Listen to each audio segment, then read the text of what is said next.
శాఖ తీపి కబురు అందించింది. ఏపీలో రుతుపవనాలు ప్రవేశించాయని వాతావరణ శాఖ వెల్లడించింది. చురుగ్గా కదులుతున్న నైరుతి రుతుపవనాలు రాయలసీమలోకి ప్రవేశించాయి. దీంతో ఏపీలోని పలు చోట్ల వర్షాలు కురిసే అవకాశం ఉంది.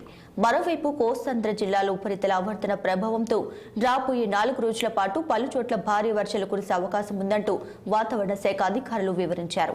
ఇక చిత్తూరు, కడప, అల్లూరి సీతారామరాజు, తిరుపతి, కర్నూలు, అన్నమయ్య, నంద్యాల, కడప, శ్రీ సత్యసాయి జిల్లాలో అక్కడక్కడ భారీ వర్షాలు కురుస్తాయని, అదే సమయంలో విజయనగరం, నెల్లూరు, శ్రీకాకుళం, ప్రకాశం, తూర్పు గోదావరి, పశ్చిమ గోదావరి, పల్నాడు, మన్యం, బాపట్ల, విశాఖ, గుంటూరు, అనకాపల్లి, ఎన్టీఆర్, కాకినాడ, కృష్ణా, కోనసీమ, ఏలూరు జిల్లాలలో అక్కడక్కడ తేలికపాటి నుంచి మోస్తరు వర్షాలు కురవచ్చని వెల్లడించారు. ఏపీ తీరం తాకిన రుతుపవనాలు మరో 10 రోజుల్లో తెలంగాణకు విస్తరించనున్నాయని వాతావరణ శాఖ తెలిపింది. ఇక దక్షిణ కోస్తాలో వడగాలులు వీస్తాయని, అక్కడక్కడ తేలికపాటి నుంచి మోస్తరు వర్షాలు కురుస్తాయని తెలిపింది.